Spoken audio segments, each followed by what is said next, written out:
Good morning everyone, welcome back to my channel. তো আজকে আমাদের শিলংয়ের ডে 2 আর হচ্ছে আমরা সকালে ব্রেকফাস্ট করে রেডি হয়ে গিয়েছি। এখন এখানে বাসের মধ্যেও সাজগোজ চলছে। মেকআপ আর্টিস্ট, সে hi. High.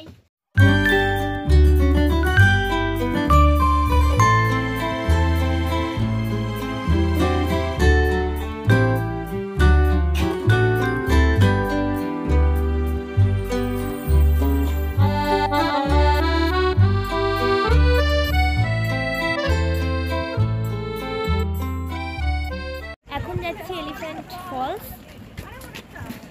Hi. Hello guys. Elephant Falls.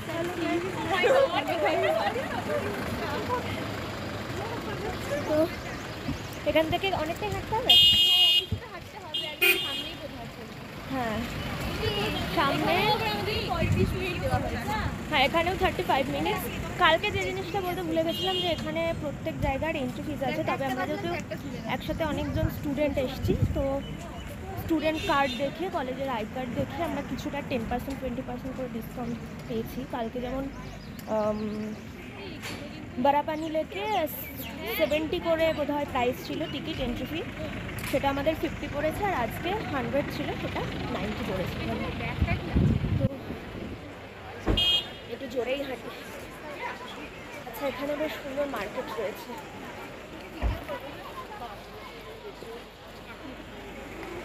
Market আসার পথে দেখবো সুন্দর একটা এন্ট্রান্স।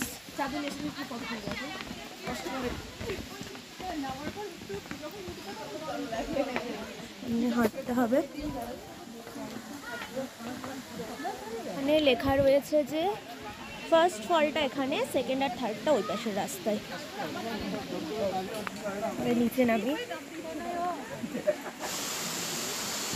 এই ফলসটা ছোটই, খুব একটা বড় না, আর যেহেতু বর্ষাকাল সেই কারণে ফলসগুলোতে ভালো জল আছে।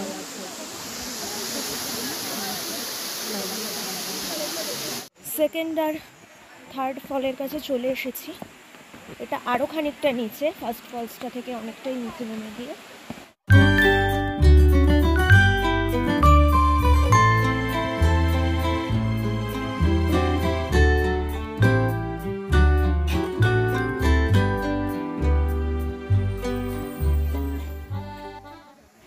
ব্যাক করছি, হাঁপিয়ে গেছি গাইস, প্রচুর হাঁপিয়ে গেছি। অ্যাকচুয়ালি নামাটা যতটা সোজা, উঠতে অনেকটা কষ্ট হয়।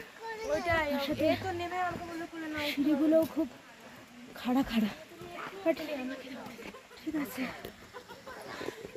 প্রচুর ছবি তোলা হয়েছে, প্রচুর ছবি তুলে আমরা এক্সস্টেড। আর ভাগ্য ভালো ছিল যে ওই টাইমে রোদ টোদ দিয়েছিল।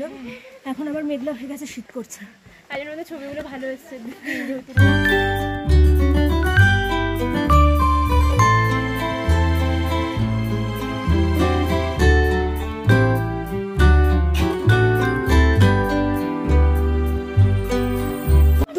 জন্য দাঁড়িয়ে ছিলাম জাস্ট এই অসাধারণ ভিউটা নেওয়ার জন্য। ওয়াও, মাউস মাই কেভে এসে গেছি, আর এখানেও প্রচুর কেনাকাটা করার জায়গা আছে। তো বোধহয় অনেকটা হেঁটে যেতে হবে। হাওয়া দিচ্ছে সুন্দর, আর বেশ সুন্দর রোদ উঠেছে। এটা একটা ভালো ঘটনা ঘটছে আমাদের সাথে। কিন্তু আর একটা ভালো ঘটনা ঘটছে আমাদের সাথে, যে যা বৃষ্টি হওয়ার বাসেই হচ্ছে। স্পটে পৌঁছানোর পর কোনো বৃষ্টি হচ্ছে। এন্ট্রান্স, এখানেও কি টিকিট আছে আলাদা?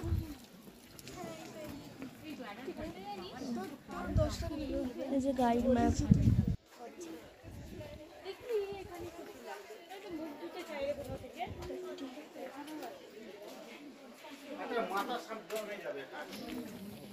এই যে কেভের দিকে যাচ্ছি। এখানে কিরকম একটা স্যাঁতস্যাঁতে গন্ধ আছে। ওটা রং করেছে, কিন্তু তাও শ্যাওলা ধরা একটা স্যাঁতস্যাঁতে সোঁদা গন্ধ আছে। বোঝা যাচ্ছে বেশ রেন ফরেস্ট ভাই।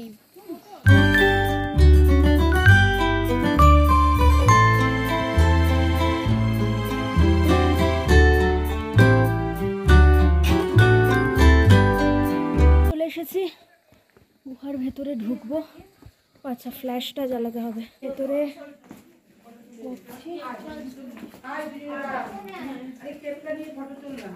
আচ্ছা, এখানে মাটিটা জল জল জল জল আছে।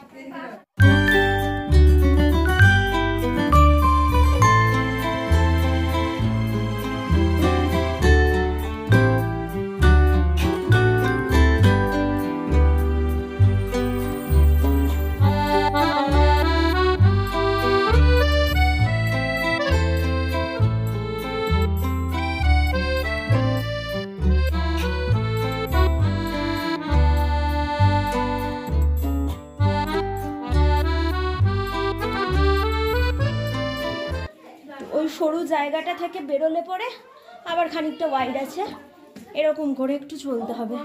আমি আর এটা ভিডিও করতে পারবো না কারণ ফ্ল্যাশ জ্বালাতে হচ্ছে। ঠিক আছে, এই যে আবার খানিকটা ওয়াইড হয়ে গিয়েছে। আর ওই দিকটা তাই না? ও বাঁচা গেছে বাবা, আমি ভাবলাম একই দিক দিয়ে বেরোতে হবে। এখন কেভ থেকে নিচে চলে যাচ্ছি। এটা এরকম করে রাস্তা করা আছে, নিচে শীর্ষা চিৎকার করছে আর ফোন খুঁজে পাচ্ছে না। আমরা পুরো কেভটা ভেতরে ঢুকতে পারিনি কারণ খুব গন্ধ আর ভীষণ স্যাঁতস্যাঁতে, মানে জল পড়ছে, তো ঠান্ডা ঠান্ডা লেগে যাবে। আমরা খানিকটা ঘুরে মাঝখান থেকে একটা ন্যাচারাল লাইট সোর্স ছিল আর ওর একটা ন্যাচারাল এক্সিট ছিল, সেটা দিয়ে বেরিয়ে এসেছি। ওটা চাইলে পরে আরও অনেকটা ভেতরে টানির মতো যাওয়া যায়। আমি ডুবেছি সমুদ্রে, জানি না যাব কন্দরে, এখনো আমার ঘোরা কপালে আর আমার সামনে সকালে তুমি কেন এলে জানি না এখনো।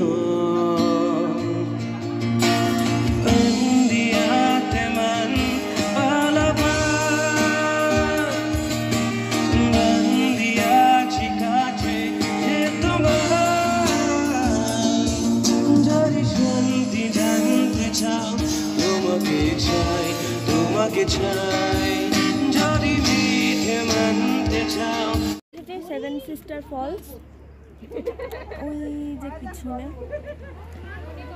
কতটা দেখা যাচ্ছে, দেখাচ্ছি কাছে গিয়ে। এখান থেকে আরেকটু এগোতে হবে, এইটুকুতে আওয়াজ হচ্ছে শুনে যায়। হ্যাঁ, বর্ষাকালে অনেক বেশি জল বাড়ে, ফলে ভালো করে বোঝা যায়। এখন আমরা স্বামী বিবেকানন্দের 150 মেমোরিয়াল বার্থ মানে বিল্ডিং একটা, ওনার মেমোরিতে রামকৃষ্ণ মিশন টাইপ বলা যেতে পারে।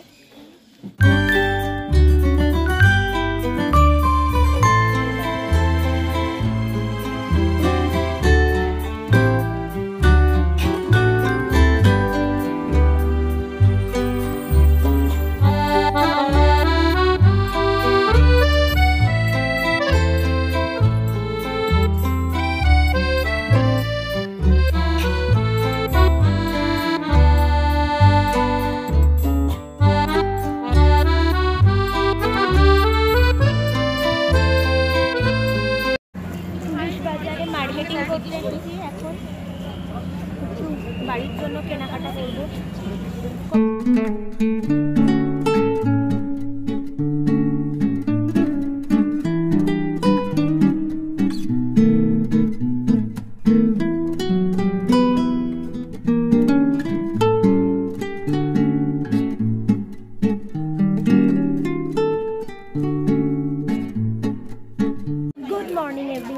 আজকে আমরা চলে এসেছি ডাউকি রিভারে।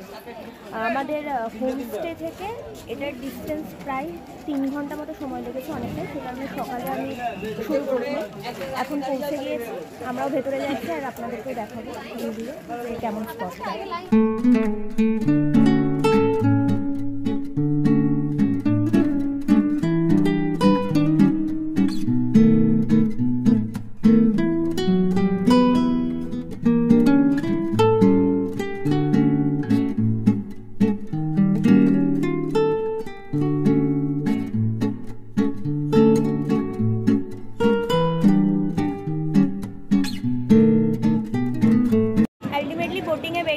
যাচ্ছি। অদিতি হাই বল। অনুষ্কা কোথায়, ওকে দেখা যাচ্ছে?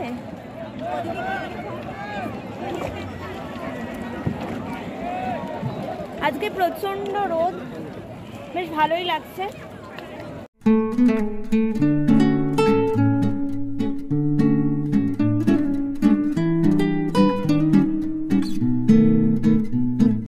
ওইখান থেকে এতটা চলে এসেছি বোটিং করে, এবার সামনে একটা ঝর্ণা দেখতে যাবো। বিষয়টা হচ্ছে নৌকা থেকে এখানে আসা, তারপর সামনে ঝর্ণাটা দেখা, ওখানে ছবি টবি তোলা, আবার ফিরে যাওয়া। টোটালটা 45 মিনিটের মধ্যে করতে হবে, তো খুব সেই জন্য তাড়াহুড়ো।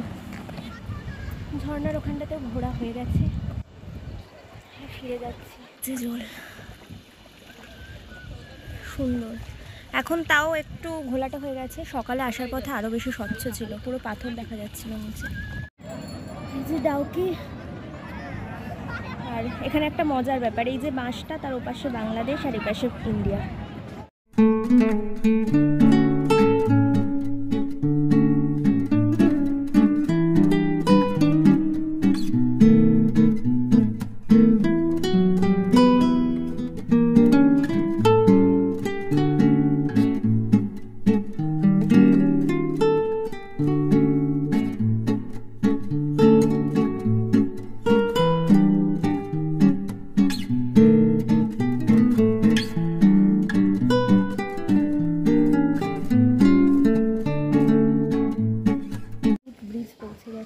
ডাউকি থেকে রিড ব্রিজ আসার যে রাস্তাটা, সেটা এত সুন্দর।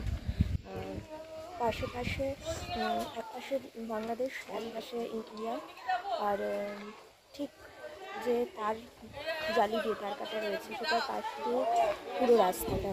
আর প্রচুর ছোটো ছোটো ঝর্ণা রয়েছে, সুন্দর সুন্দর বেশ ভিউ পয়েंट রয়েছে। हाय गाइस, अब हम जा रहे हैं रूड ब्रिज देखने के लिए। तो आप हमारे साथ रहिए और देखते रहिए कैसा है हमारा रूड ब्रिज। এখন বেশ মজা লাগছে। সকালে এতটাই রোদ উঠেছিল, খুব ক্লান্ত হয়ে গিয়েছে সবাই, কিন্তু এখন বেশ মজা লাগছে। এই জবার রংটা খুব সুন্দর।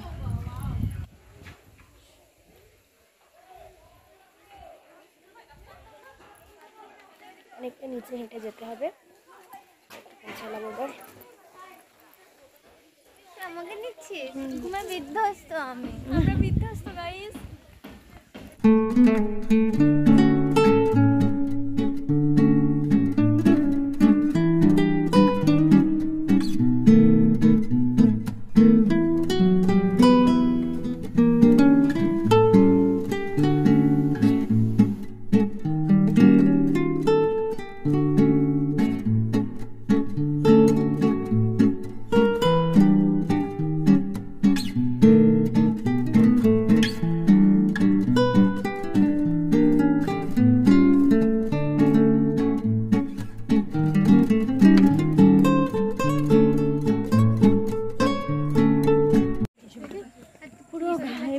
হাঁপিয়ে গেছি, এতটা রাস্তা, এতগুলো সিঁড়ি, যতটা নেমেছিলাম 2 মিনিটে পুরো উপরে উঠে এসেছি। যত মিনিটে এসেছিলাম তার হাফ মিনিটে উঠেছি, মানে বুঝতেই পারছেন। কিন্তু দেখতে অসাধারণ লাগছে, আবার উপরে সাদা সাদা বেরিয়েছে, তুই সেটা বুঝতে পারছিস?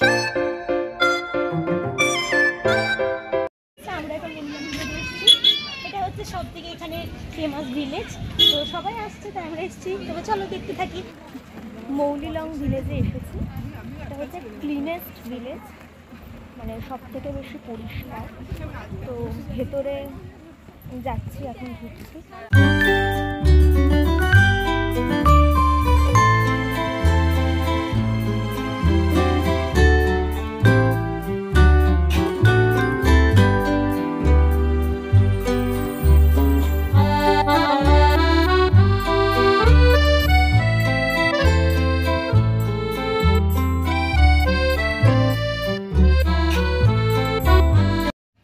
Good morning everyone. তো আজকে আমাদের লাস্ট দিন শিলংয়ে, এরপরে আমরা চলে যাব গুয়াহাটিতে। এই আমাদের হোটেলের ভিউটা একটু দেখে নাও সবাই। তো হোটেলের সামনে এরকম একটা ছোট্ট বাগান টাইপের আছে, সুন্দর ছোটোখাটো। এখান থেকে যে এর ভেতরে সবকটা পরপর কটেজ এলাকা,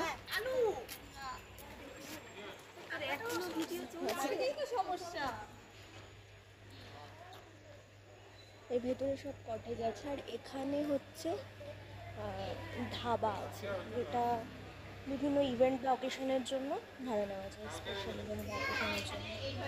আর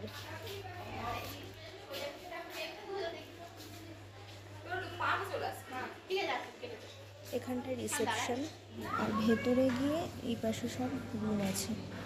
ব্যাস এইটুকুই। এই ব্লগটা আমি এখানেই শেষ করছি। তো আপাতত tata, and of course like, comment, share and subscribe my channel.